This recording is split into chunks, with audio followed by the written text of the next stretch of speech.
শুধু দর্শক মণ্ডলী, সমসাময়িক বিষয়ভিত্তিক অনুষ্ঠান এটিএন সংলাপে আপনাদের সবাইকে স্বাগতম।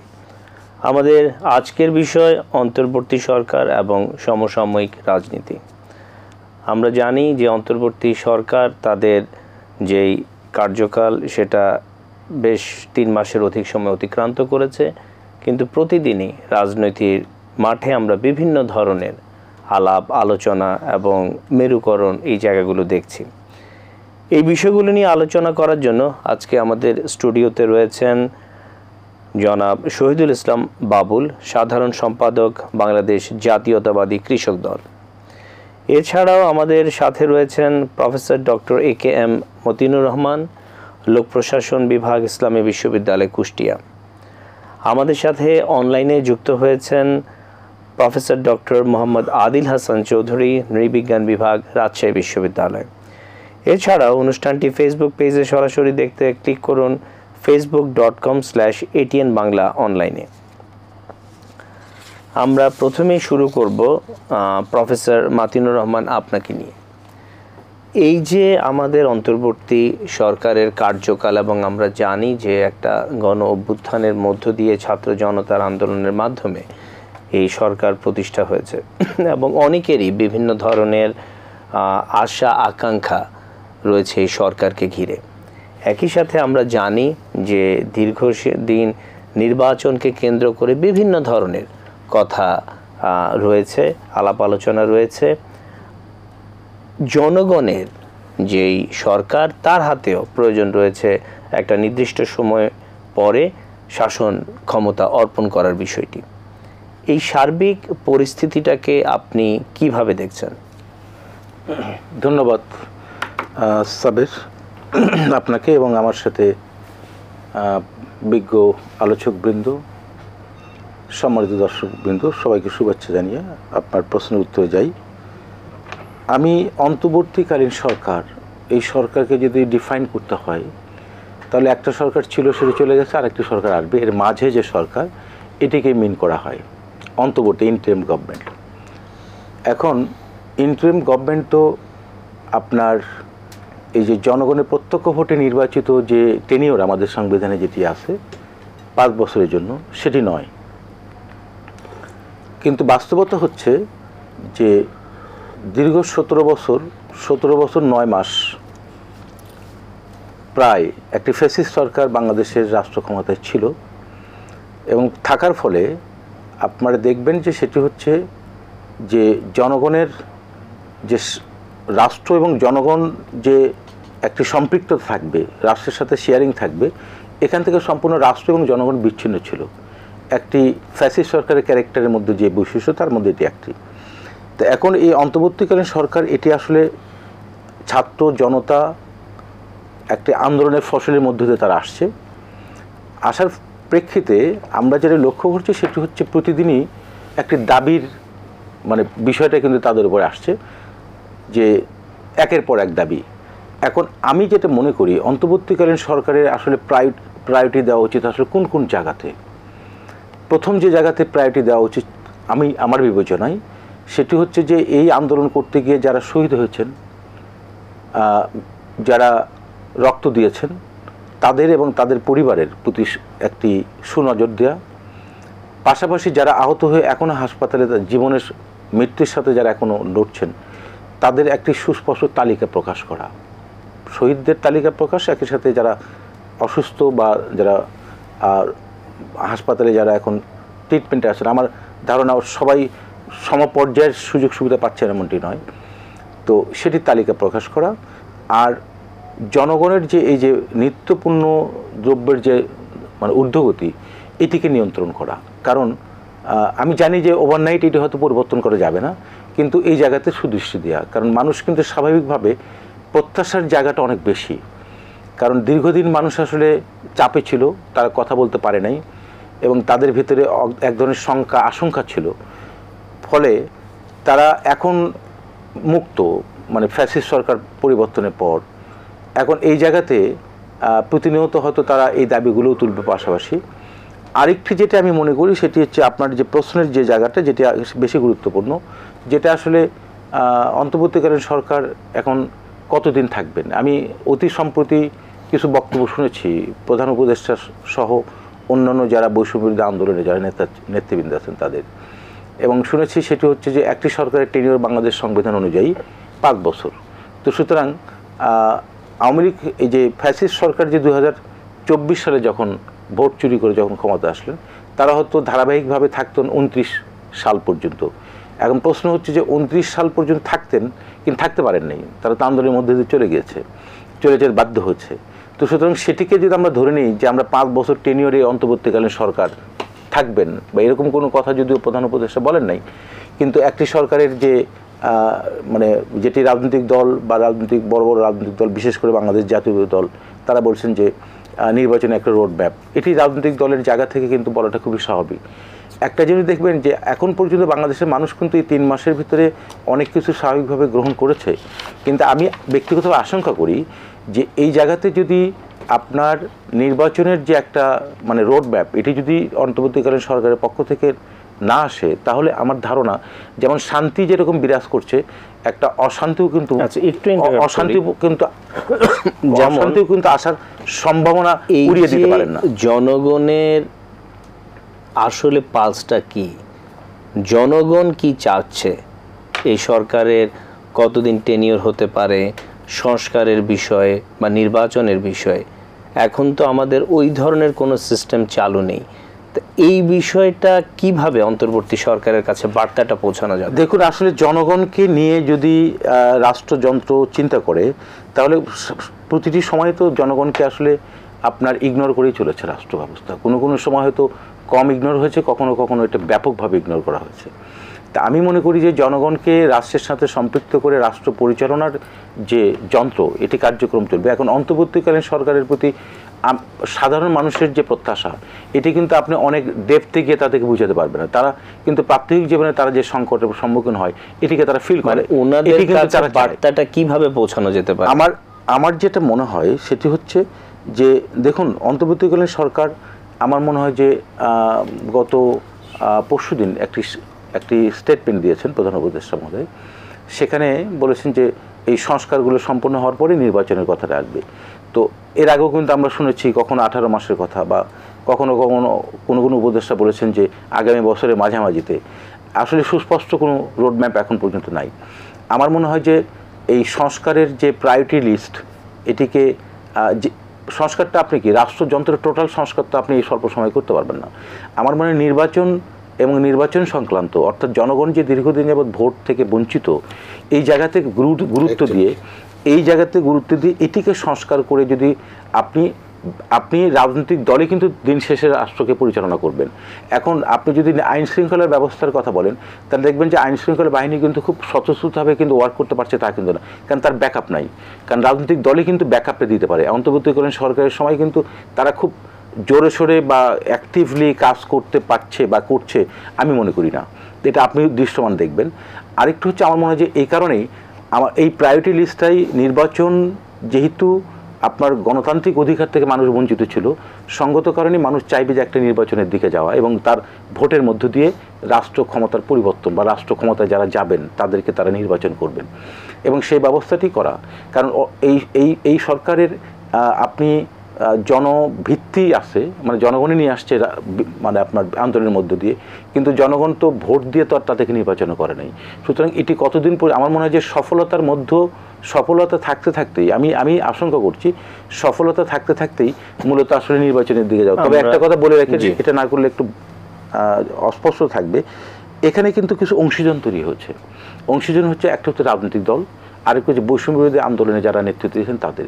এখন প্রশ্ন হচ্ছে, সব মিলিয়ে যদি আপনি একটা জায়গায় নিয়ে আসেন, আমরা আসলে কি চাই? আমরা চাই যে বাংলাদেশে একটা সুষ্ঠু সুন্দরভাবে গণতান্ত্রিক পন্থার দিকে ফিরে যাক, এবং এই ফিরে যাওয়ার জন্য কিছু বা কার্যক্রম যেটি অন্তর্বর্তীকালীন সরকারের কাছে আমরা নাগরিক হিসেবে কিন্তু প্রত্যাশা করি, এবং আমরা এটাও চাই যত দ্রুত সম্ভব এই নির্বাচনের ব্যবস্থা তাদের মাধ্যমে আসবে, এবং সংস্কার যেটি প্রায়োরিটি লিস্টে থাকা উচিত, অর্থাৎ ভোটের মধ্য দিয়ে, ভোট প্রদানের মধ্য দিয়ে আমি আমার প্রার্থী, আমি আমার সরকারকে আমি নির্বাচন, আমরা আসবো আবার, এবং সেখানে সকল দলের একটি অংশগ্রহণ থাকবে। জনাব শহীদুল ইসলাম বাবুল, আমরা দেখছি যে রাজনৈতিক দলগুলো বারংবার একটা রোড ম্যাপের কথা বলছে।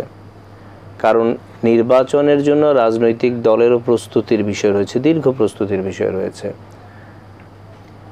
এই যে বার্তাটা বিভিন্ন সময় বিভিন্ন জায়গা থেকে বলা হচ্ছে, অন্তর্বর্তীকালীন সরকার কেন এখনো রোডম্যাপের বিষয়টা অ্যাড্রেস করছে না? এক, 2 নাম্বার, জনগণ প্রকৃত অর্থে কি চাচ্ছেন, এই বার্তাটা কিভাবে অন্তর্বর্তী সরকারের কাছে পৌঁছানো যাবে?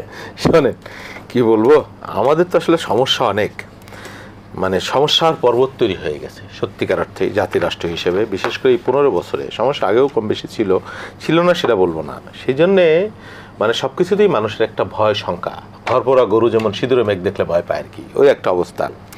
আমরা ওই রবীন্দ্রনাথের শেষের কবিতা নির্ঝরের স্বপ্নভঙ্গ, ওখানে একটা কবিতার অংশ এলো এরকম যে, মনে হয় অজস্র মৃত্যুরে পার হয়ে আসিলাম, আজি নবপ্রভাতের শিখর চোরায়, রথের চঞ্চল বেগ হাওয়ায় ওড়ায়, ফিরিবার পথ নাই যদি দূর হতে দেখো চাই। তো আমাদের তো আসলে ফিরবার পথ নাই, যে জায়গায় আমরা চলে এসেছি, অনেক রক্ত, অনেক যুদ্ধ, অনেক লড়াই পেরিয়ে আমরা এখানে এসেছি। তা এদের পর যদি আমরা আস্থা ফিরিয়ে আনি তাহলে তো আসলে আমাদের জন্য সংকটাপন্ন। সেই জন্য আমরা আস্থা হারাতে চাই না, তবে নিষ্ঠুর সমালোচনা করব না, নির্মম সমালোচনা করবো না, নির্মম সমালোচনা তো করতেই হয়। আপনি যেটা বললেন, দেখেন 100 দিন একটা একেবারে ফেলনা কোনো সময় না একটা সরকারের জন্য, এটাকে হানিমুন পিরিয়ডও বলা যাবে না সরকারের, সেটা অনেক আগেই চলে গেছে। এই 100 দিনে নানান ধরনের বক্তব্য, নানান ধরনের কথা এবং সোসাইটিতে নানান ধরনের স্পেকুলেশন তাদের এই আচরণ বা কথাবার্তা নিয়ে আছে। কিন্তু কেউ কেউ এটাকে আবার বলতেছে যে অন-11-এর একটা ভার্সন না হয়ে যায়, হ্যাঁ, এরকমও স্পেকুলেশন মানুষের মধ্যে আছে। আমরা যদিও সেটা বিশ্বাস করতে চাই না, হ্যাঁ, আমরা বিশ্বাস করি, আস্থা করি এখন এই সরকারের উপরে। আপনি দেখেন, সেনাপ্রধান একটা বক্তব্য দিয়েছে, মানুষ যে একেবারে গ্রহণ করেনি তা না, সেনাপ্রধানের বক্তব্য দেবার কথা না, যে উনি 18 মাস না 19 মাসের একটা কথা বললো, 18 মাসের একটা কথা যে নির্বাচন হতে পারে। এর আগে আইন উপদেষ্টা বলেছিলেন যে নির্বাচনটা হবে 2026-এর প্রথমে না 25-এর শেষে, এরকম একটা কথা বললেন। সেটা আবার উনি পরে পরিবর্তন করে ফেলেন। কেন পরিবর্তন করলেন আমি জানি না। ধর্ম উপদেষ্টাও কি যেন একবার বলেছিলেন, তিনিও সেখান থেকে সরে এসছেন। আবার প্রধান উপদেষ্টা দ্য হিন্দুর সাথে, আল জাজিরার সাথে একটা ইন্টারভিউতে কি বলেছেন, টোটালটা একটা ধূম্রজাল, একটা অস্বচ্ছতার মধ্যে আমরা আছি। আমাদের বক্তব্য ওই জায়গাটাই যে আমি বলছি না, তাহলে আবার বলবেন যে বিএনপি নির্বাচনের জন্য অস্থির হয়ে গেছে। তখন আবার কেউ কেউ বলবে যে কি এক স্বৈরাচারের কথায় আর একজনকে ক্ষমতায় আনবার জন্য তো আমরা রক্ত দেই নেই, জীবন দেই নেই। যদিও রক্ত বাংলাদেশের মানুষ দিয়েছে, আমার দলের অসংখ্য মানুষ রক্ত দিয়েছে, নতুন দেয় নাই, এই রক্ত বহুত আগে। বিপ্লব তো কোনো গাছে ধরা আপেল না যে জুলাইতে ধরছে আর এপ্রিলে আপনি সেটা ভক্ষণ করতে পারছেন। এটা একটা দীর্ঘ প্রক্রিয়ার ফল। এটা তৈরি করতে অনেক চড়াই সংগ্রাম, অনেক যুদ্ধ, অনেক রক্ত। আমার দলের top to bottom Begum Khaleda Zia থেকে শুরু করে কে এফেক্টেড হয় নাই? শুধু দলের কেন, দেশের মানুষ নানানজন নানানভাবে এফেক্টেড হয়েছে। কারণ এই আওয়ামী লীগ তো এই 5 তারিখে এসে ব্যাংক্রাফ্ট হয়েছে, নট দ্যাট। এই আওয়ামী লীগ অনেক আগেই ব্যাংক্রাফ্ট হয়ে গেছে, নীতিহীন আদর্শহীন একটা পরিত্যক্ত রাজনৈতিক দল হয়ে গেছে। শুধুমাত্র বন্দুক, মারণাস্ত্র, কামান একটা বাহিনীর মধ্য দিয়ে তারা ক্ষমতা দখল করে রেখেছিল। এই কথা আমরা বারবার বলেছি এবং সেটাই প্রমাণিত হয়েছে। তো এখন কি, এখন এদেরকে সরাই আনলাম, কি কারণে আনলাম? আপনি যদি সে আকাঙ্ক্ষার নির্যাস না মনে করে আপনি যদি বলতেই থাকেন যে কি ভোটের জন্য আমরা রক্ত দেই নেই, জীবন দেই নেই, বিষয়টা তো তা না। ভোটের আকাঙ্ক্ষা, গণতন্ত্রের আকাঙ্ক্ষা শাশ্বত এদেশের মানুষের। মুক্তিযুদ্ধের যে ঘোষণাপত্র, সেই ঘোষণাপত্রের মধ্যেই ছিল গণতন্ত্র প্রথম, মানবাধিকার, সাম্য, বৈষম্যহীন সমাজ। আজকের এই যে আন্দোলন, এটা কি কোটার মধ্যেই সীমাবদ্ধ ছিল না এর মধ্যে কি বীজ লুকিয়েছিল? গণতন্ত্রের আকাঙ্ক্ষা, সাম্যের আকাঙ্ক্ষা, মানবিক সমাজের আকাঙ্ক্ষা, কল্যাণ রাষ্ট্রের আকাঙ্ক্ষা। সেই জন্যই তো আপনারা আমাদেরকে বসিয়েছি। তো এই আকাঙ্ক্ষা আপনি কিভাবে পরিপ করবেন? এখন আপনি যদি হাসিনাও গণতন্ত্রের কথা বলছো যে আমরা গণতান্ত্রিক সরকার, আমরা মানুষের ভোটে নির্বাচিত সরকার, ভোট না করে রাতের বেলা ভোট করে বলছে, আমাদেরকে চেরোতা খাওয়াইতে বাধ্য করছে। এখন আপনিও বলতেছেন যে কি ভোটের জন্যে বা খালি একটা নির্বাচনের জন্য বা একটা দলকে ক্ষমতায় আনবার জন্য আমরা আন্দোলন। কে বলছে আপনি ক্ষমতায় আনবার? কে ক্ষমতায় আনবে? দেশের মানুষ। আপনি একটা চমৎকার ভোটের ব্যবস্থা করেন, একটা ইম্পার্শিয়াল ভোটের ব্যবস্থা করেন, একটা নির্ভয় নিঃশঙ্ক ভাবে মানুষ যাতে তাদের মতামত প্রকাশ করে। আপনি মানুষের ইজারাদার নিয়েছেন নিয়ে, এটা কিভাবে? আপনার কি কোনো ম্যান্ডেট আছে কিনা? বা আপনি একটা গণভোট দিয়েছেন যে মানুষ কি চায়? আপনার 6 মাসের মধ্যে ভোট চায় না 1 বছরের মধ্যে ভোট চায় না 9 বছরের মধ্যে ভোট চায়? আপনি দেন একটা গণভোট, মানুষ কি চায়। আপনি সমস্ত মানুষের সোল এজেন্ট হয়ে গেলে তো হবে না। আমার মেইন স্পিচ শোনেন, এত কথার তো দরকার নাই। আপনি তো রাজনীতি করবেন, আপনি যদি গণতন্ত্রে বিশ্বাসী হয়ে থাকেন, আপনাকে তো রাজনৈতিক দলের কাছে আসতে হবে, নাকি আসবেন না আপনি যুগ যুগ এটা চালাবেন। যদি আসেন আপনি, যদি আপনাকে সেটার কাছে আসতে হয়, তাহলে আপনি রাজনৈতিক দলের সাথে আলোচনা করেন, স্টেক হোল্ডার, আপনি সংস্কার করবেন, ভালো কথা। আজকে আইন উপদেষ্টা ভালো বলেছেন যে একটা মৌলিক কিছু সংস্কার করে আমরা নির্বাচনের দিকে যাব। এখন সমস্ত সংস্কারের দায়িত্ব তো আপনার না, আপনি সেটা পারবেন না। আপনি আমাকে দুধ আর মধুর নহরের যদি ভাষায় দিতে চান, ভালো কথা, আপনি যদি দিতে পারেন। It is absurd, impossible. পর্বত প্রমাণ সমস্যা নিয়ে আমরা আছি। আমার মস্তিষ্কের সংস্কার হওয়ার দরকার, আমার মনোজগতের সংস্কার হওয়ার দরকার, আমার সোসাইটির পরতে সংস্কার হওয়ার দরকার। এই সংস্কারের দায়িত্ব আপনি পারবেন? কতদিন লাগবে? আমার কালচারাল রেভলিউশন লাগবে। আবার আমরা কিন্তু দেখছি আরো 5টা নতুন সংস্কার কমিশন গঠিত হওয়ার প্রক্রিয়া চলছে। ওই যে বজ্র আটুনিয়ার ফসকা গেরো না হয়, বললাম তো যে বজ্র আটুনিয়ার ফসকা গেরেও না হয়ে যায় আর কি, শেষে ওই মানে একটা লেজে গোবরে না হয়ে যায়। আমি সেটাই মনে করছি। একদিকে শোনেন, এই ধরনের গভর্নমেন্টের নেচার কি হয়, যারা সরাসরি রাজনৈতিক দলের সরকার হয় না, তারা দুর্বল সরকারি হয়ে থাকে। সেটা অন লেভেলের সরকারি বলেন আর এই সরকারি বলেন। হ্যাঁ, এর মধ্যে অনেক তারকা ব্যক্তিত্ব আছে যারা ব্যক্তিগত জীবনে, পেশাগত জীবনে বা একাডেমিশিয়ান ভালো আছেন, তাদের সুনাম আছে, সততা আছে, সব ঠিক আছে। কিন্তু রাষ্ট্র পরিচালনা তো ভিন্ন বিষয়। আপনার দম লাগবে, আপনার সাহস লাগবে, আপনার শক্তি লাগবে, আপনার সততা লাগবে, আপনার ডেডিকেশন লাগবে, আপনার ঝুঁকি নেওয়ার মানসিকতা থাকতে হবে, আপনার শরীরের স্বাস্থ্য বাস্তবতা থাকতে হবে। একটা রাজনৈতিক দল তো বৈচিত্র্যময় লোক নিয়ে তৈরি হয়। এখানে তরুণ, নবীন, প্রবীণ সমস্ত কিছু সমন্বয়ে দীর্ঘদিনের রাজনৈতিক অভিজ্ঞতা, দেশ চালানোর ঝুঁকি নেওয়ার বাস্তবতা, সব কিছু মিলেই তো দেশ পরিচালনা। আমরা এখানে কি দেখছি? নানান ধরনের মানুষের সম্মিলন এখানে দেখছি। উপদেষ্টা পরিষদে হ্যাঁ, প্রফেসর ইউনূস অবশ্যই একজন স্মরণীয় বরণীয় ব্যক্তি, আন্তর্জাতিক ব্যক্তিত্ব। উনি একা মেসি আর ম্যারাডোনা হলে আর ওনার টিমের সময় যদি আরামবাগার ওই ইসের প্লেয়ার হয়ে যায়, তাহলে তো যা হবার তাই হবে। এর পরতে আমরা লক্ষণগুলো দেখছি, আমরা আতঙ্কিত। ওই যে বললাম, ঘরপোড়া গরু। আমাদের তো তাদের ব্যর্থ হতে দেওয়া যাবে না, সেই জন্যই আমরা বলছি।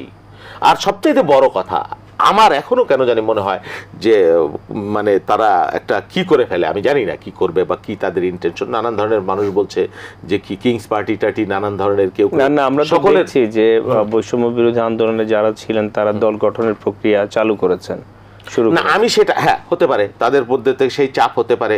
আবার প্রফেসর ইউনূস তাদেরকে গদগদ করে দিয়েছেন, হ্যাঁ, যে কি তাদের সরকার, তারা আমাকে বসিয়েছে। এই যে সামগ্রিক ব্যাপার, উপদেষ্টা পরিষদে অনেক মানুষ আছেন যারা নিজেরাই চলতে পারছেন না, যারা শারীরিকভাবে অক্ষম হয়ে গেছেন, এরকম মানুষ আছে। সেই জন্য তাদের কাজের গতি নিয়ে প্রশ্ন আছে। তারপরে উপদেষ্টা নিয়োগের অঞ্চল, ভৌগোলিক বাস্তবতা, এগুলো নিয়ে নানান ধরনের, এক অঞ্চল থেকে অনেক উপদেষ্টা হয়েছেন, এরকম প্রশ্ন আছে। তারপরে উপদেষ্টারা এই আন্দোলনের সাথে স্পিড ধারণ করেন কিনা, সেরকমের প্রশ্ন আছে।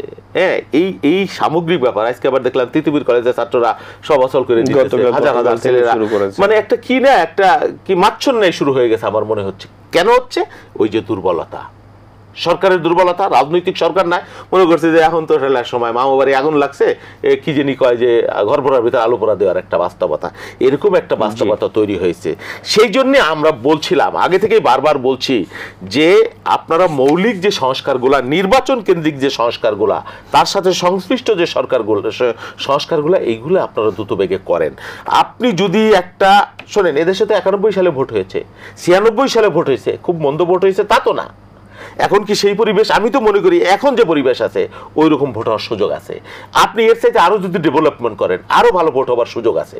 আপনি যদি আরো 3 মাস সময় নিয়ে, তাহলে আপনি ভোটটার একটা ট্র্যাকে তুলে দেন, যেটা ভোটেরহীন বাস্তবতা। আমাদের শাশ্বতকালের একটা উৎসব ছিল ভোট, সেই ভোট থেকে বঞ্চিত মানুষ, সেই ভোট আমি শেষ করে দেই, সেই ভোট থেকে মানুষ বঞ্চিত। আমার যে বক্তব্য, মৌলিক বক্তব্য, যে আপনি একটা চমৎকার নির্বাচনের ব্যবস্থা করেন, যেখানে নির্বিঘ্নে, নির্ভয়ে, নিঃশঙ্কভাবে মানুষ ভোট দিতে পারবে, শুধু একবার না, পরবর্তীতেও যাতে ভোট দিতে পারে, সেই পথটা আপনি তৈরি করেন। আপনি দেখবেন আপনার দেশের 80% 70% সংস্কার হয়ে গেছে অলরেডি। জি, আমরা আবার আসবো আপনার কাছে।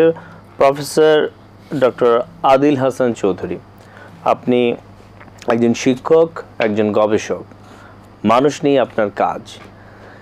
এই যে বর্তমানে যারা আমাদের সাধারণ জনগণ রয়েছে, তাদের জন্যই তো রাজনীতি, তাদের জন্যই তো রাষ্ট্র ব্যবস্থা। আমরা বিভিন্ন মাধ্যমে যেই জিনিসগুলো প্রতিনিয়ত জানতে পারছি, প্রাইস হাইকের বিষয় রয়েছে, আইন শৃঙ্খলা রক্ষার যেই পরিস্থিতি রয়েছে, সামগ্রিক যে অবস্থা। আপনি ঢাকার বাইরে অবস্থান করছেন, আপনার বিশ্লেষণে সারা দেশব্যাপী এই সাধারণ জনগণ আসলে কেমন আছেন এই অন্তর্বর্তীকালীন সরকারের সময়ে? শুরুতেই আমি এটিএন বাংলার দর্শক যারা এই অনুষ্ঠান দেখছে তাদেরকে শুভেচ্ছা জানাতে চাই। ধন্যবাদ সাবেক চৌধুরী, একটি সন্তানকের দায়িত্ব পালন করছেন। আমি একটু আসলে বললাম মানুষ নিয়ে গবেষণা করি আমরা, তো সেক্ষেত্রে আমার দেখার জায়গাটা একটু আলাদা হবে আমার মনে হচ্ছে। আমরা মোটা দাগে এই সরকার দায়িত্ব পালন করছে, খারাপ করছে, ভালো করছে, রোডম্যাপ দিচ্ছে না, দ্রব্যমূল্য প্রতি মানুষের সামর্থ্যের বাইরে সবকিছু ইত্যাদি নানা কিছু আমাদের মোরলেস সকলের আলোচনার মধ্যেই আমরা এগুলো খুবই প্রতিনিয়ত ঠিক। আমি এখানে দুইটা বিষয় আমি খুব সিরিয়াসলি বলতে চাই। সেটা হলো, আমরা যদি বৈষম্য বিরোধী আন্দোলনটাকে দেখি তাহলে সেই আন্দোলনটাতে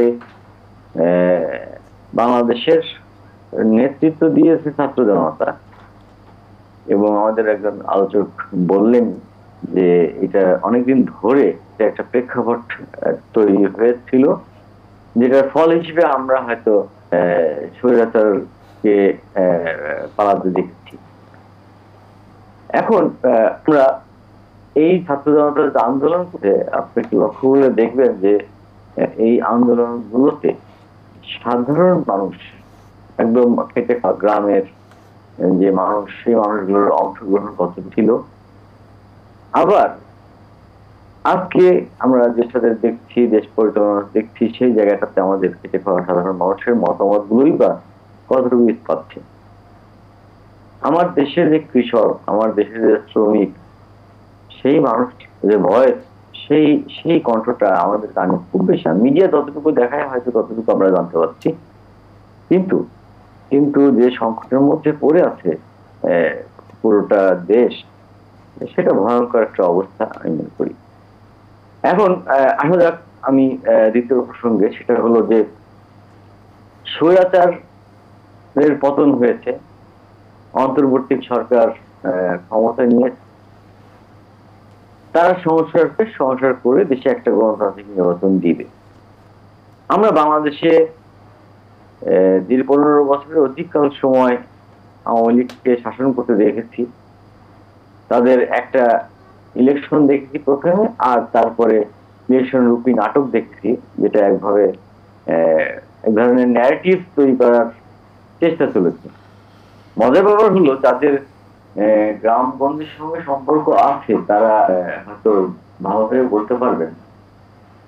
সেটা হলো যে আমরা যে নির্বাচন নিয়ে খুব আশা দেখাচ্ছি, আসলে আমাদের সমাজের মানুষের যে অবস্থা, সেই অবস্থাটা কিভাবে নিশ্চয়ই আপনাদের জানা আছে। সেটা হলো যে আমরা বলছি যে মানুষ ভোট কেন্দ্রে গিয়ে দেখে তার ভোট হয়ে গিয়েছে। এখন জানি না, হয়তো এই ধরনের কথা বললে অনেকেই হয়তো আমাকে অনেক প্রশ্ন, অনেক বড় প্রশ্ন করে দিবেন যে তার আগে তো এমনও দেখি 100 টাকা, 200 টাকা, 500 টাকা অথবা একটা কাপড়, এগুলো দিয়েও তো ভোট মানুষ কিনেছে। তাহলে ভোট কেন্দ্রে সাধারণ জনগণ যে গিয়েছে, ভোট দিয়েছে, কিন্তু বিচারের পেছনের যে ব্যাকগ্রাউন্ড, সেইটা কিন্তু আমাদের আজ মাথায় নেই। তাহলে আজকে আমাদের সমাজের যে মানুষের ব্যক্তি সত্তা, সচেতনতা, আচ্ছা, আপনার সাথে একটু যুক্ত করতে চাচ্ছি। এই যে বার্তাটা অন্তর্বর্তী সরকার, রেফারেন্ডাম একটা পদ্ধতি আমরা জানি, কিন্তু তারও বিভিন্ন ধরনের দিক আছে, প্রস্তুতির একটা দীর্ঘ বিষয় আছে, সময়ক্ষেপণের বিষয় আছে। বার্তাটা কিভাবে অন্তর্বর্তী সরকারে যারা রয়েছেন তাদের কাছে পৌঁছানো যেতে পারে, যে মানুষ আসলে কি চায়? খুবই খুবই চমৎকার এবং সৌপযোগী একটি প্রশ্ন, যেটা রাজনৈতিক দলগুলোর যেরকম একদম গ্রাসরুট লেভেল পর্যন্ত, যেমন তৃণমূল পর্যায় পর্যন্ত একটা কেন্দ্র থেকে প্রান্ত পর্যন্ত একটা যোগাযোগ থাকে, একটা সম্পর্ক থাকে, যার কারণে এই রাজনৈতিক নেতৃবৃন্দ হয়তো একদম তৃণমূলের সকল পদে তারা রাখেন, আবার দ্রুত সংবাদগুলো পৌঁছেই দেন। এখন এই অন্তর্বর্তীকালীন সরকার, এই সরকারের কাছে তৃণমূল পর্যন্ত আসলে করাটা, পৌঁছাটা এটা কতটা সহজ? আগে এটা অনেক কঠিন একটা ব্যাপার। আজকে ছাত্র সমন্বয়ক বা যারা আন্দোলনের একদমই প্রথম জায়গায় তাদের, সেই মানুষগুলোর সাথে আজ সাধারণ জনগণ এবং গ্রাম পর্যায়ে, বাংলাদেশ যেটা একটা গ্রাম প্রদেশ, কৃষি প্রধান দেশ, সেখানে যোগাযোগগুলো আমি বলবো খুবই কম হয়ে গিয়েছে। আর পাশাপাশি আজকে মিডিয়ার যে ভূমিকা, সেই জায়গাটাতেও আমি দেখছি যে মিডিয়া কিন্তু একটা গুরুত্বপূর্ণ ভূমিকা পালন করতে পারে। আজকে সাধারণ মানুষের দৌড় গোড়ায় কিন্তু মিডিয়া পৌঁছে গিয়েছে। আমরা 16 বছর দেখছি যে কোনো মিডিয়াতে স্বাধীনভাবে কেউ কথা বলতে পারে নাই। তো আজকে সেই মিডিয়াগুলোকে যদি একটু আমি বলব যে ইনসিস্ট করা যায়, উৎসাহিত করা যায় যে বস্তু নিরপেক্ষ সংবাদ পরিবেশ তারা করবে, তারা একদম তৃণমূলের সংবাদটা আমাদের তুলে এনে জাতীয় পর্যায়ে আমাদের সামনে এটাকে উন্মোচন করবে, তাহলে সেগুলো হতে আমরা প্রশাসনের যারা আছে সেই প্রশাসন আজকে নিচে দেখতে পাচ্ছেন, আমরা পুলিশ বলি অথবা আমাদের যে আমলা যন্ত্র আছে, সেগুলো আসলে আমার মনে হয় বড় ভূমিকা রাখতে পারতো। কারণ আমরা জানি যে একদম গ্রাম পর্যায়ে পর্যন্ত সরকারের অন্ততপক্ষে আমলা বলি, প্রশাসন বলি, আমরা অবস্থা আবার আপনার কাছে আসবো। এখানে আসলে যে বিষয়টা আলোচনায় আসছে যে রাজনৈতিক দলগুলোর, আপনি যেটা বলার চেষ্টা করছেন যে তৃণমূল পর্যন্ত তাদের একটা অবশ্যই কাঠামো রয়েছে, সেখান থেকে তো অবশ্যই একটা মতামত প্রতিফলিত হতে পারে। আবার আমরা দেখেছি কিন্তু প্রশাসনের যে জায়গাটা, সেখানে বিগত সরকারের অনেকেই কিন্তু এখনো আসীন রয়েছেন, সেটা একটা বিষয়। আবার রাজনৈতিক দল বলতে আমরা জানি যে যতই আমরা একটা ব্র্যাকেটে ফেলি না কেন, এবং তাদেরকেও বারবার অন্তর্ভুক্ত করে আগানোর কথা কিন্তু বিভিন্ন পর্যায়ে আসছে। তো এই যে বিগত যে সরকার, এছাড়া জাতীয় পার্টি, তাদেরও কিন্তু একটা ভোট ব্যাংক বা একটা মতামতের বিষয় আছে। তো সেই ক্ষেত্রে রাজনৈতিক দলগুলোর সাথে মুক্ত আলাপ আলোচনার মাধ্যমে তাহলে এই বার্তাটা এই সরকারের কাছে যথার্থভাবে যেতে পারে। আপনি কি সেটাই তো বলতে চাচ্ছেন?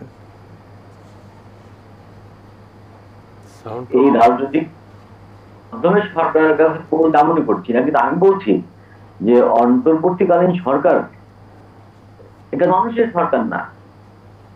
কিন্তু আমার অনেকেরই ধারণা যে নির্বাচনের মাধ্যম জনমানুষের সরকার হয়তো তৈরি হতে পারে। আমি সেটাও খুব সেই জায়গাটায় আশাবাদী না।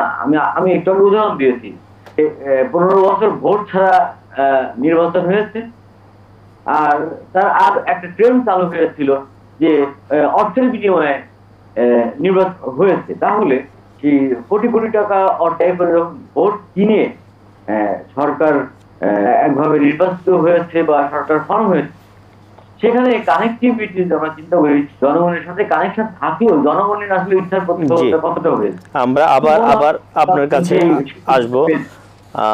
প্রফেসর মতিনুর রহমান, আজকেও আমরা দেখলাম যে অনেকগুলো, যে আমাদের পূর্ববর্তী বক্তা বলছেন যে মিডিয়ার কথা, এখন আমরা তো দেখতে পাচ্ছি প্রতিদিন যে বিশৃঙ্খলা এবং অস্থিরতা, এটা কাভার করতে মিডিয়া সারাদিন চলে যায়। প্রতিনিয়ত যা ঘটছে, মিডিয়া সেখানে জনমানুষের কথা তুলে আনার সুযোগও আসলে হয়তো কমে যাচ্ছে। প্রতিদিনই ঘটনা কিছু না কিছু ঘটছেই। আরেকটা জায়গা যেটা হচ্ছে যে আপনার উপদেষ্টাদের মধ্যে নিশ্চয়ই ওনারা বসেন, একত্রে কথা বলেন, কিন্তু প্রতিনিয়ত আমরা দেখছি যে কেমন যেন একটা সমন্বয়হীনতা। আল জাজিরাতে আমরা যে ইন্টারভিউ পেলাম প্রধান উপদেষ্টার, সেখানে এক ধরনের একটা ন্যারেটিভ তৈরি হলো, পরক্ষণেই পরদিনে আইন উপদেষ্টা এক ধরনের কথা বলছেন, অন্যান্য উপদেষ্টারা যখন অন্যত্র আবার বক্তব্য দিচ্ছেন সেখানেও একটা ভিন্নতা। এই সমন্বয়হীনতার জায়গাটা তো ঘটার কথা না, এটা তো একই সুরে একই বিষয়ে আসার কথা। আপনার মনে হয় কেন এটা ঘটছে? আচ্ছা, আপনার প্রথম প্রশ্নের জবাবে আসি। সেটা হচ্ছে এই প্রতিনিয়ত ধরেন দাবি দেওয়ার বিষয় যে আন্দোলন, আমি ব্যক্তিগতভাবে যেটা উপলব্ধি করেছি সেটি হচ্ছে এই ছাত্র জনতার আন্দোলনের মধ্য দিয়ে যে অন্তর্বর্তীকালীন সরকার, এই সরকারটি তুলনামূলকভাবে আমার কাছে মনে হচ্ছে যে এই ছাত্র জনতার মানে বিশেষ করে বৈষম্যবিরোধী ছাত্র আন্দোলনে যারা নেতৃবৃন্দ, তাদের প্রতি অনেকটা নির্ভরশীল হয়ে পড়েছেন। এটা আমার বিবেচনায়, আমি জানি না আমি সঠিক বা বেঠিক, আমার বিবেচনা আমি উপলব্ধি করেছি। এখন আন্দোলন তো ছাত্র জনতা সবাই করেছে, জনতা কিন্তু এখানে নেতৃত্ব দিতে আসছে না, শিক্ষার্থীরা আসছে।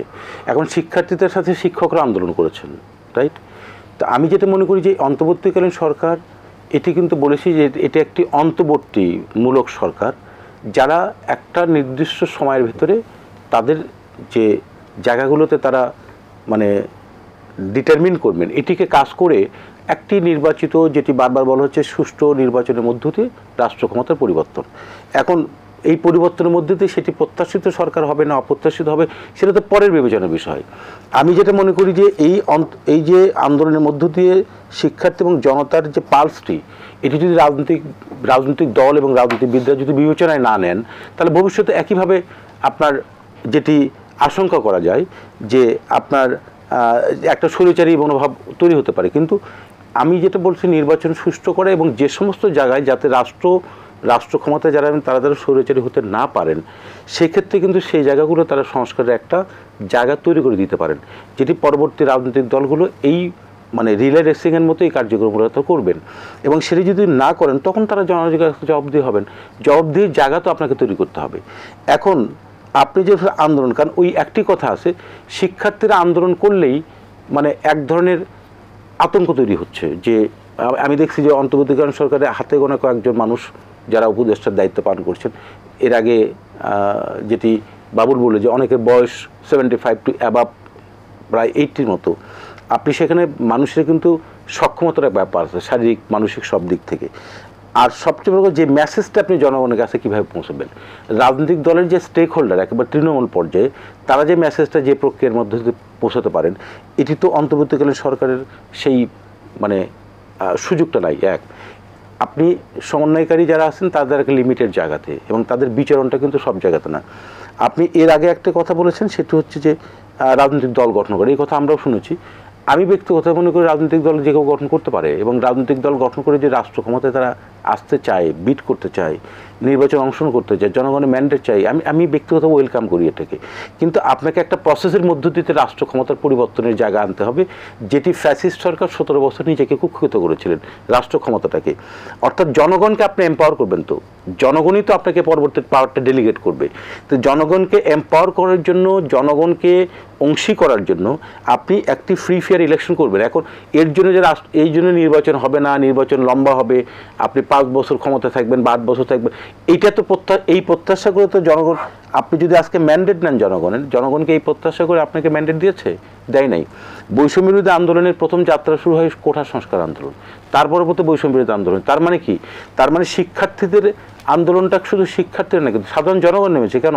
সাধারণ জনগণ দেখছে যে এই রাষ্ট্রযন্ত্রে আমি কথা বলতে পারছি না, আমার অধিকার নাই, আমি দ্রব্যমূল্য ঊর্ধ্বগতি, আমি রাজনৈতিকভাবে বিভিন্ন কারণে আমি হয়রানির শিকার, অর্থাৎ অনেকগুলো অসন্তোষ মানুষের ভিতরে দানা বেঁধে এটি কিন্তু যুক্ত হয়েছিল। সাথে সাথে আমরা ওই যে সমন্বয়হীনতার কথাটা জানতে চাচ্ছি, এটা কিন্তু যুক্ত হয়েছিল, যুক্ত হয়ে কিন্তু একটা আউটবাস্ট হয়েছে 5 তারিখে। আপনি যেটা বলেন সমন্বয়হীনতা, এটা আমি জানি না এই সমন্বয়হীনতাটা আসলে কেন তাদের ভিতরে। আমি যারা আজকে উপদেষ্টা পরিষদের দায়িত্ব পালন করছেন, তারা তো বাংলাদেশের শিক্ষা এবং সব ফিল্ডে তারা কিন্তু কৃতিত্বের মানুষ। তো সুতরাং এই ব্যক্তিগুলোর ভিতরে সমন্বয়হীনতা কেন হচ্ছে, সেটি আমাদের কাছে আশ্চর্যের বিষয়, যেটা আমাদের তাদের বক্তব্যের মধ্য দিয়ে আমরা পেয়েছি। আমার বিশ্বাস যে এই জায়গাতে সমন্বয়হীনতার মানেই হচ্ছে তাদের যে এই যে উপদেষ্টা পরিষদের ভেতরে যে একটি আপনার সামগ্রিক কোঅর্ডিনেশন থাকা, সেটা মনে হয় কিছু ঘাটতি আছে বলে আমার মনে হয়। না হলে তো আপনার এক একজনের বক্তব্য এক এক রকম হওয়ার কথা না। আরেকটি জিনিস হচ্ছে, আমি যে দায়িত্বে আছি, ধরেন আমি শিক্ষার দায়িত্বে আছি, আমি শিক্ষা সংক্রান্ত বিষয়ে কিন্তু স্টেটমেন্টে দিব। আমি যদি আইন বিষয়ের দায়িত্বে থাকি আমি আইন বিষয়ের স্টেটমেন্ট দেবো। আমি যদি স্বরাষ্ট্র মন্ত্রণালয়ের দায়িত্বে থাকি আমি কিন্তু ওইটার স্টেটমেন্ট দেবো। এখন আমি আছি স্বরাষ্ট্র মন্ত্রণালয়ের দায়িত্বে, আমি যদি শিক্ষা সংক্রান্ত স্টেটমেন্ট দিই সমন্বয়হীনতা তখনই দেখা দেবে। আমার মনে হয় এই স্ব জায়গায় থেকে যার যে অ্যাসাইনমেন্ট সেটির উপরে বক্তব্য দিলে বা সেটির উপরে কাজ করলে আমার মনে সম্ভব। আর প্রধান উপদেষ্টা যে উনি তো সবগুলোকে সমন্বয় করবেন। আমার মনে হয় যেটা আরেকটি কথা এখানে আসছে যে আপনার এই যে কর্মী বাহিনী বা কৃতিত্বের জায়গা, দেখুন কৃতিত্বের জায়গা কিন্তু সবাইকে দিতে হবে, কারণ প্রত্যেকটি মানুষ এক ফ্যাসিস্ট হাসিনার সাথে যারা যুক্ত ছিলেন তারা ছাড়া বাংলাদেশের অপরাপর সকল রাজনৈতিক দলের যারা অংশী, সকল রাজনৈতিক দলের সমর্থক এবং সাধারণ জনগণ যারা রাজনৈতিক দলের সাথে মোটেও যুক্ত নন তারাও কিন্তু এই রাজপথে নেমেছে, আন্দোলন করেছে। সুতরাং সেই ক্ষেত্রে এই কৃতিত্বের জায়গা কিন্তু শুধুমাত্র এককভাবে আমি এই ভূমিকা রেখেছি, এটার আমি একমাত্র কৃতিত্বের দাবিদার, এই জায়গাতে আমার মনে সংকটটা তৈরি হচ্ছে। এই জায়গাতে আমার মনে এক ধরনের একটু দূরত্ব তৈরি হচ্ছে আমার যেটা বিবেচনায় রাজনৈতিক দলের সাথে অন্যান্য অংশীদের। তো সুতরাং আমি মনে করি যে শেখ হাসিনা একটি ফ্যাসিস্ট সরকার বিদায় নিয়েছে, এখন মনে হয় সবার ভেতরে একটি সুন্দর একটি সমৃদ্ধ দেশ গঠন করার ক্ষেত্রে এই সমন্বয়টা কিন্তু রাজনৈতিক দল এবং অপরাপর যারা অংশীদার আছে তাদের মধ্যে থাকা উচিত এবং এটি প্রকারান্তরে অন্তর্বর্তীকালীন সরকারকে সহযোগিতা করা উচিত। কারণ সহযোগিতার জায়গায় আমার মনে হয় রাজনৈতিক দলগুলো করছেন, বিশেষ করে বড় রাজনৈতিক দলগুলো অলরেডি ঘোষণা দিয়েছেন তারা যদি সফল ব্যর্থ হয় তাহলে বাংলাদেশই ব্যর্থ হবে। সেই ক্ষেত্রে আমার যেটা মনে হয় যে এই জায়গাগুলোতে আমার সমন্বয় আপনি করবেন রাজনৈতিক দলগুলোর সাথে, অন্তর্বর্তীকালীন সরকারের সমন্বয়, অন্তর্বর্তীকালীন সরকারে যারা বিভিন্ন দায়িত্বে আছেন তাদের মধ্যে একটি সমন্বয়, পাশাপাশি জনগণকে আশ্বস্ত করতে হবে যে আমরা অনেক সংকটের মধ্যে ছিলাম, অনেক সমস্যা আমাদের আছে, কিন্তু এর ভিতর থেকে যেগুলো মানুষের সাথে প্রাত্যহিক জীবনে যে জিনিসগুলো প্রাপ্তি, জনগণের যে দ্রব্যমূল্য যে ঊর্ধ্বগতি এবং আইন শৃঙ্খলা বাহিনীর, যেটা আমি আগেও বলেছি যে আপনি ব্যাকআপ যদি না দেওয়া হয় আইন শৃঙ্খলা বাহিনীকে, তারা কিন্তু খুব অ্যাক্টিভলি এই রোলটা প্লে করতে পারবে না। কেন পারবে না? কারণ তাদের ভিতরে এক ধরনের শঙ্কা আছে। আমি মনে করি যে সেই কারণেই দিন শেষে রাজনৈতিক নেতৃবৃন্দের হাতেই ক্ষমতা যাবে, তারাই নির্বাচিত হবেন, জনগণ যাকে চাবেন ভোট দিবেন, যাকে পছন্দ করবেন তাকে দিবেন। কিন্তু এটাকে কেন্দ্র করে আপনি এই অন্তর্বর্তীকালীন সরকারের টেনিয়রটাকে লিঙ্গারিং করা, এটি আমার মনে হয় এক ধরনের জনগণের ভিতরে এক ধরনের সংকট বা একটা আশঙ্কার। শহীদুল ইসলাম বাবুল, কমনওয়েলথের সহকারী মহাসচিব লুইস গ্যাব্রিয়েল, উনি আপনারা জানেন যে সফরে এসে বিভিন্ন অংশীজনের সাথে স্টেক হোল্ডার যারা রয়েছেন তাদের সাথে আলাপ আলোচনা করছেন। উনি যে আশাবাদটা ব্যক্ত করেছেন, যেটা বহুদিন ধরে আমরা শুনতে একটা সময় আসলে এখন আমরাও ক্লান্ত হয়ে গেছি, যে অবাধ সুষ্ঠু নিরপেক্ষ নির্বাচন। অন্তর্বর্তীকালীন সরকার যে প্রস্তুতি নিচ্ছে বা যতটুকু তাদের করার সুযোগ রয়েছে, আপনি কতটা আশাবাদী এবং এই অবাধ সুষ্ঠু নিরপেক্ষ নির্বাচনের ব্যাপারে, এবং সেই ক্ষেত্রে আপনার টোটাল আন্ডারস্ট্যান্ডিংটা কি দাঁড়াচ্ছে এই বিষয়টাকে কেন্দ্র করে? শোনেন, এই আকাঙ্ক্ষা, এটা আকাঙ্ক্ষা তো নতুন না। এই 15 বছর ব্যাপী মানুষের এই একই আকাঙ্ক্ষা যে একটা সুষ্ঠু গ্রহণযোগ্য নির্বাচন। কত প্রশ্ন, কত মৃত্যু, কত রক্ত, কত আত্মত্যাগ, এই একই কারণে কিন্তু আপনি শুধু কোঠার মধ্যে কিন্তু সেটা সীমাবদ্ধ ছিল না, এর ভ্রূণ অনেক দূর পর্যন্ত প্রসারিত ছিল। কারণ গণতন্ত্র এবং আপনার মৌলিক অধিকার এবং আপনার বৈষম্যহীন সমাজ, এর মধ্যেই কোটা টোটা সব কিছু আছে। এখন আপনি আওয়ামী লীগও গণতন্ত্রের কথা বলে, জনগণের কথা বলে গেছে, বইলেই 15 বছর শাসন করে গেছে আমাদের, এরাও বলছে, আমরাও বলছি, কিন্তু জনগণ যে কি বলছে তার ধারে কাছে আমরা যাচ্ছি না। তার প্রমাণের কোনো পারদ আমাদের হাতে নাই। সেটার পারদ তো একটা জায়গায় ছিল, যেটার ধারে কাছে সেটা নিয়ে আপনি প্রশ্ন করছেন যে বিএনপি কেন এত নির্বাচন চায়, কি এই এক স্বৈরাচারকে হটাই আর এক স্বৈরাচারকে আমরা ক্ষমতায় আনবো নাকি একই মুদ্রা? আরে বাবা, ক্ষমতায় আপনি আনবার কে? ক্ষমতা তো বাংলাদেশের মানুষ আনে, তাদেরকে সেই সুযোগটা দেন না কেন? আপনার বিএনপির প্রতি এত গাত্রদাহ, কেন এত আতঙ্ক? আপনি দেখেন উনি যেটা বললেন প্রফেসর মতিন সাহেব, মতিন ভাই, যে এই যে দেখেন এই আন্দোলনের হকদার বা কৃতিত্ব বা স্টেক হোল্ডার আমরা করেছি, হ্যাঁ অবশ্যই রেসপেক্ট আছে। আমরা এত বছর লড়াই করেছি, সংগ্রাম করেছি, আমাদের যৌবনের মূল্যবান সময় আমরা ব্যয় করেছি যুদ্ধ করে, হ্যাঁ অনেক ত্যাগ, অনেক আত্মত্যাগ, অনেক স্যাক্রিফাইস, হ্যাঁ আমরা ফিনিশ মানে শেষ করতে পারিনি, গোলটা তারা দিয়েছে, রেসপেক্ট তাদের প্রতি, অবশ্যই সম্মান তাদের প্রতি, যা তারা আমাদের ক্ষুদ্র সন্তান, তাদের সাথে আমাদের সন্তানরাও ছিল, আমাদের ভাইয়েরাও ছিল। কিন্তু এখন যদি আপনি মানে সমস্ত কৃতিত্ব আপনি একা দাবি করেন, আপনার কথা মতো সব হতে হবে, এই চিন্তা যখন করবেন, এর মধ্যেও কিন্তু একটা স্বৈরতান্ত্রিক মানসিকতার প্রমাণ পাওয়া যায়। দেখেন আওয়ামী লীগ মুক্তিযুদ্ধ নেতৃত্ব দিয়েছে, সত্য কথা। দেখেন মুক্তিযুদ্ধ কিন্তু ছিল একটা জনযুদ্ধ, জিয়াউর রহমান যুদ্ধ করেছে, তার অবদান আপনি স্বীকার করছেন না। জেনারেল আতাউল গনি উসমানীর অবদান আপনি স্বীকার করছেন না। জেনারেল কি মৌলানা আব্দুল হান ভাষা নিয়ে এত প্রেক্ষাপট তৈরি করে, তার অবদান আপনি স্বীকার করেন না। ইভেন আপনার তাজউদ্দিন আহমেদ মুক্তিযোদ্ধাদের তার অবদান স্বীকার করেন না। আপনি মুজিবনগর সরকারে একদিন গেলেন না। এক ব্যক্তি, একজন মানুষ, একটা দল সব করেছে, মুক্তিযুদ্ধ করেছে, দেশ স্বাধীন করেছে, আর কেউ কিছু করে নাই, এরকম একটা ন্যারেটিভ বয়ান আওয়ামী লীগ বা চিন্তা আওয়ামী লীগ, যে কারণে জাতির মধ্যে বিভক্তি। এই এক চেতনার দোহাই দিয়ে যা কিন্তু হবার সব কিন্তু ওই মুক্তিযুদ্ধের চেতনার দোহাই দিয়ে হয়েছে, অথচ এটা একটা জনযুদ্ধ ছিল। আবার এই আন্দোলন 24-এর এই আন্দোলনের দোহাই দিয়ে আপনি যদি মানুষের গণতান্ত্রিক আকাঙ্ক্ষার সাথে ছেলে খেলা করেন আর বলেন যে জনগণ এটা চায় না, এটা কিন্তু প্রহসন হয়ে যেটা যাবে। জানতে চাচ্ছিলাম সাথে, যে অবাধ সুষ্ঠু নিরপেক্ষ নির্বাচনের ব্যাপারে এই অন্তর্বর্তীকালীন সরকার যে আয়োজনটা করছেন বা করবেন, আপনি কতটা আশাবাদী? না, আমি আশাহত হই নাই, আমি এখনো আশাহত হই নাই। তাদের কাজের গতির মন্থর আছে, তাদের আছে, কিন্তু হ্যাঁ নানান ধরনের উস্কানি দেওয়ার লোকও থাকতে পারে এর মধ্যে। তবে আমি প্রফেসর ইউনূসের কি মানসিকতা বা উপদেষ্টাদের মধ্যে এই যে প্রফেসর আসিফ নজরুল আজকে যেটা বলেছেন, তার কথায় আমি আশা দেখি, আমি একেবারে হতাশ হই না, এবং আমি বিশ্বাস করি। আর সংস্কার, আপনি কি সংস্কার করবেন, কতটুকু সংস্কার আপনি করতে পারবেন, এটা সংস্কারের তো কোনো অর্থ নাই, সংস্কারের কোনো সীমা পরিসীমাও নাই। বিএনপি যে সংস্কার প্রস্তাব দিয়েছে, এটা ঐতিহাসিক প্রস্তাব। আপনি এই প্রস্তাবগুলো যদি গ্রহণ করেন মোটা দাগে, তারপরে খুব একটা আর কিছু বাকি থাকে বলে আমি মনে না। আপনি সংস্কার, যেটা সংস্কারের মূল, যে পরপর 2বার একই ব্যক্তি প্রধানমন্ত্রী হতে পারবে না। আপনি চিন্তা করে দেখেন, বিএনপির মতো পার্টির জায়গায় থেকে নিজের হাত পা নিজে কীভাবে বেঁধে দিতে পারে, এটা কেউ দিয়েছে? এখন আপনি যদি বিশ্বাস না করেন যে বিএনপি কথা কইছে, কথা রাখবে না, আর ভাই কথা না রাখলে আমরা হাসিনের পরিণতি দেখি নেই, কি হয় আমরা কি দেখি নেই? এই পিঠ দেখেছি, ওই পিঠ দেখেছি, মুদ্রার 15 বছর দেখেছি, তার আগে 11 দেখেছি, আবার ক্ষমতাও দেখেছি, আবার হাসিনেরও দেখলাম।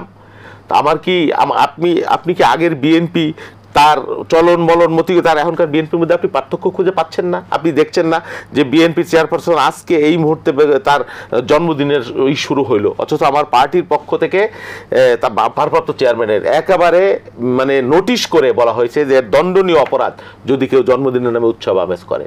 এটা কি কোনো পরিবর্তন দেখেন না? আপনি ঢাকা শহরে পোস্টাল লিফলেট খুঁজে পাচ্ছেন এখন আগের মতো সেইভাবে কোথাও পাচ্ছেন? এগুলো পাচ্ছেন না, এগুলো কমিটি করে করে এগুলো অপসারণ করা হচ্ছে। এটি কি কোনো পরিবর্তনের অঙ্গীকার না, দৃশ্যমান না?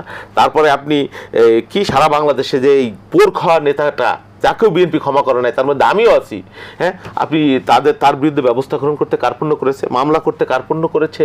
তারপরে বিএনপি বলেছে যে পার্লামেন্টের উচ্চ কক্ষ নিম্নকক্ষ, প্রেসিডেন্ট প্রধানমন্ত্রীর মধ্যে ক্ষমতার ভারসাম্য, এগুলো তো আপনি এখন চিন্তা করছেন। আমি তো আরো 2 বছর 3 বছর আগেই চিন্তা করে কমিটমেন্ট করে রেখেছি জাতির সামনে।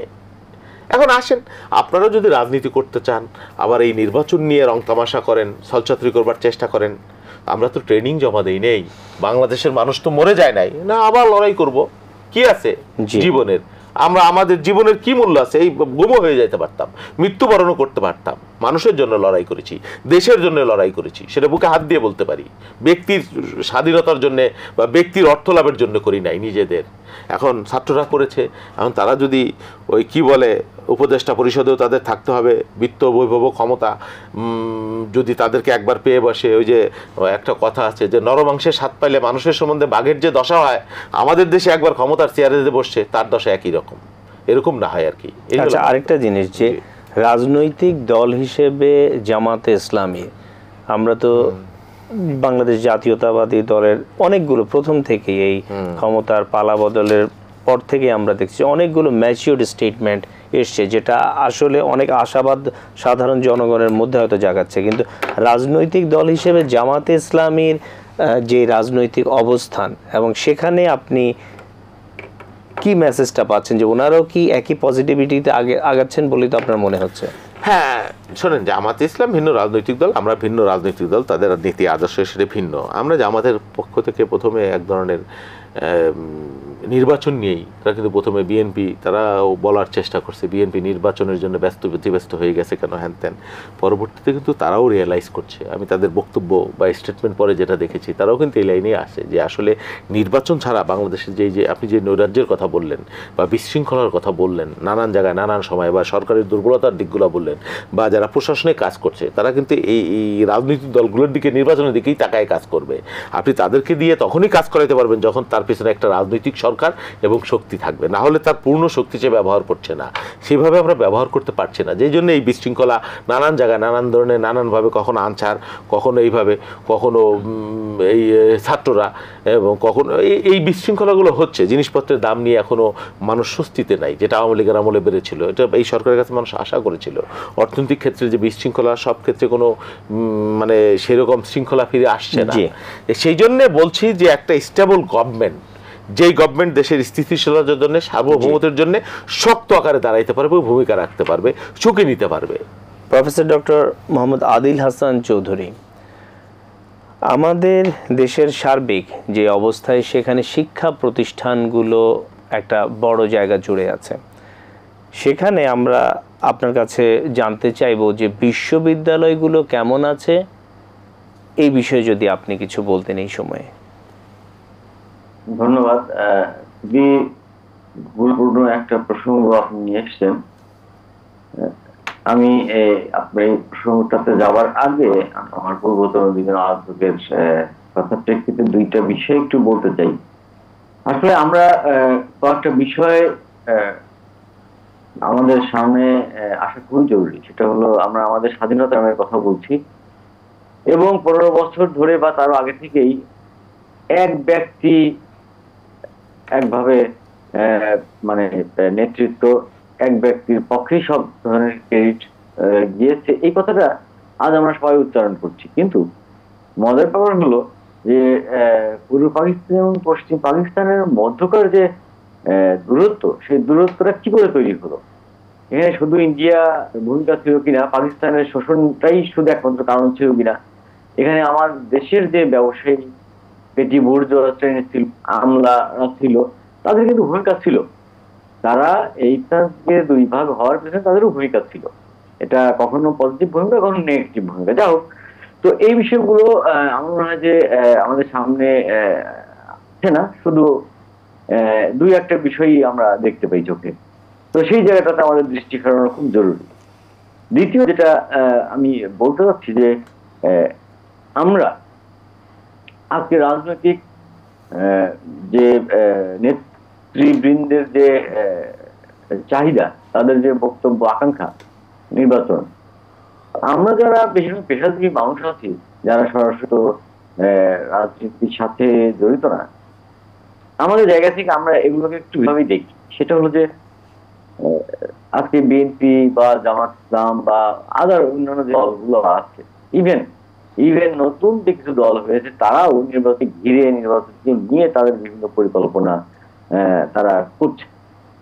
তো এক্ষেত্রে আন্তর্জাতিক যে একটা সম্পর্ক, আজকে আপনারা নিশ্চয়ই শুনেছেন যে বিভিন্ন মানুষের, আমরা তো গ্রামে গঞ্জে মানুষকে নিয়ে কাজ করি, তো আজকে সাধারণ মানুষের মুখেও একটা কথা, যে ডোনাল্ড ট্রাম্প আমেরিকায় জিতেছে, তাই সেক্ষেত্রে নিশ্চয়ই ইউনিট সরকার এতদিন যেভাবে যে গতিতে সরকার পরিচালনা করছিল, সেটা পুনরায় একটু হোঁচট খাচ্ছে কিনা, এ ধরনের চিন্তাভাবনা পর্যন্ত আজ মানুষ।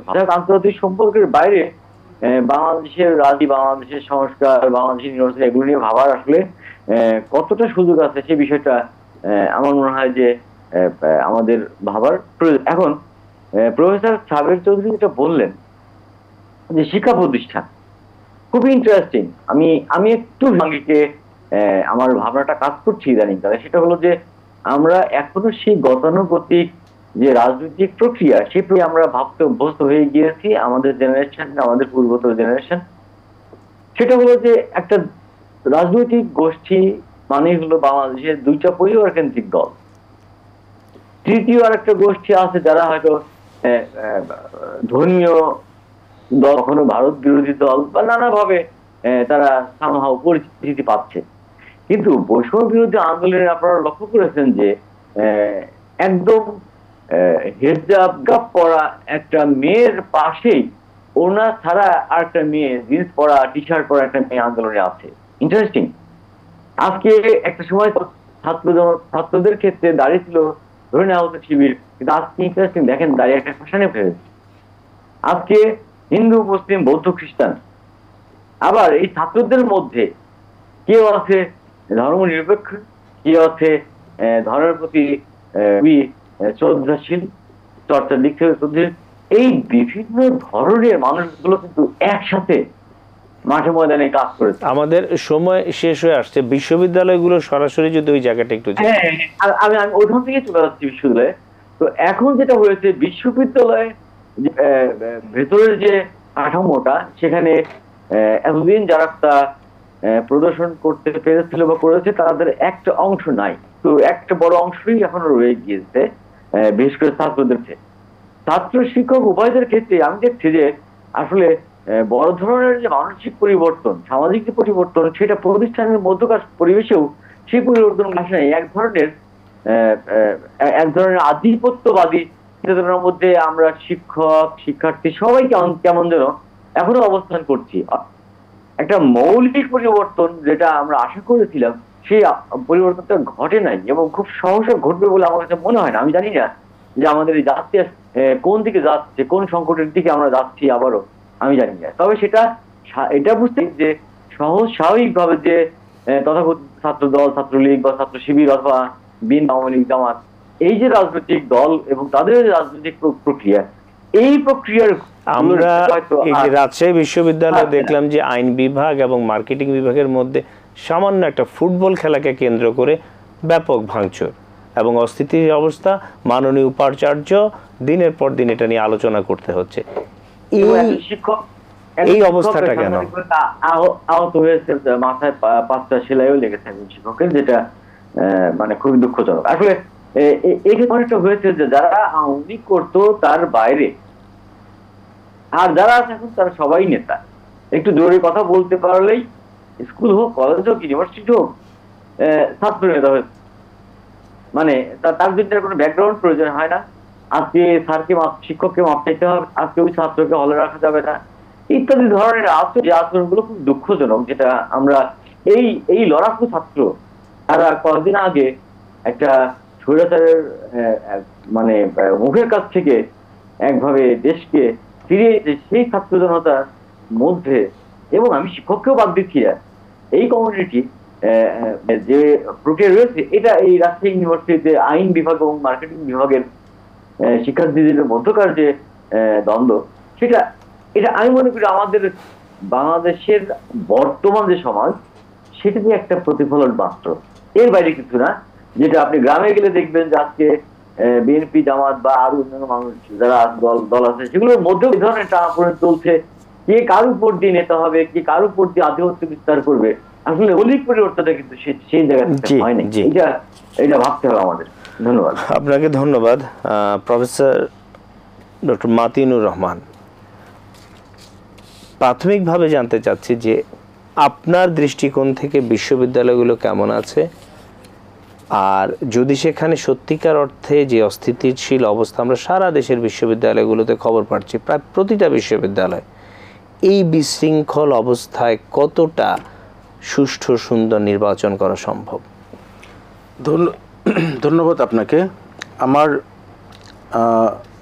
অবজারভেশন হচ্ছে, দেখেন, এই 5 তারিখে আন্দোলনের পর বিশ্ববিদ্যালয় তো সাথে সাথেই উন্মুক্ত হয় নাই। সকল বিশ্ববিদ্যালয়ের যারা কর্তব্যরত ছিলেন তারা কিন্তু ক্রমান্বয়ে পদত্যাগ করেছেন, এবং তার পরবর্তীতে এই বিশ্ববিদ্যালয়গুলোতে নতুন প্রশাসক নিয়োগ দেওয়া হয়েছে। প্রায় 1 মাস পর বিশ্ববিদ্যালয়গুলো একটা স্বাভাবিক হতে চলেছে। এখানে আমার ব্যক্তিগত বিশ্লেষণ হচ্ছে, দেখুন, বিশ্ববিদ্যালয়গুলোতে রাজনৈতিক দলের অঙ্গ সংগঠন হিসেবে ছাত্র সংগঠনগুলোর কিন্তু অবস্থান আছে, এবং বিগত 17 বছরে একটি ছাত্র সংগঠনের আধিপত্য ছিল, অন্য কোনো ছাত্র সংগঠনের অ্যাক্টিভিটিস ছিল না বললেই চলে। কারণ ওই যে আতঙ্ক, এক ধরনের চাপ, তাদেরকে ঢুকতে দেওয়া হয়নি, হলে থাকতে দেওয়া হয় নাই, অনেকগুলো ঘটনা ঘটেছে। আন্দোলনের পর আমি যেটা উপলব্ধি করলাম সেটি হচ্ছে যে এই ছাত্র সংগঠনগুলো, অর্থাৎ রুলিং এই ফ্যাসিস্ট সরকারের ছাত্র সংগঠন ছাড়া অন্যান্য ছাত্র সংগঠনের অবস্থানটা দৃশ্যমান হয়েছে। পাশাপাশি বৈষম্যবিরোধী ছাত্র সংগঠনের একটি দৃশ্যমান অবস্থান রয়েছে। এটি আমার কাছে যেটা মনে হচ্ছে, এটি আপাত দৃষ্টিতে এখনও সাংঘর্ষিক পর্যায়ে যায় নাই। তবে আমার মনে হয় যে এই যে সমাজেরই একটি চিত্র, বিশ্ববিদ্যালয়ে কিন্তু তরুণ একটি স্টেক হোল্ডার, যারা সবচেয়ে ম্যাচিউর স্টুডেন্ট, এটি স্কুল, কলেজ এবং ইউনিভার্সিটি লেভেলে যদি আপনি দেখেন, আমি যেহেতু বিশ্ববিদ্যালয় লেভেলে কাজ করি, আমার কাছে যেটা মনে হচ্ছে এটি সাংঘর্ষিক পর্যায়ে যায় নাই। তবে এটি যদি লম্বা একটা সময় চলতে থাকে, সেখানে এটি সাংঘর্ষিক পর্যায়ে যেতে পারে বলে আমার ধারণা।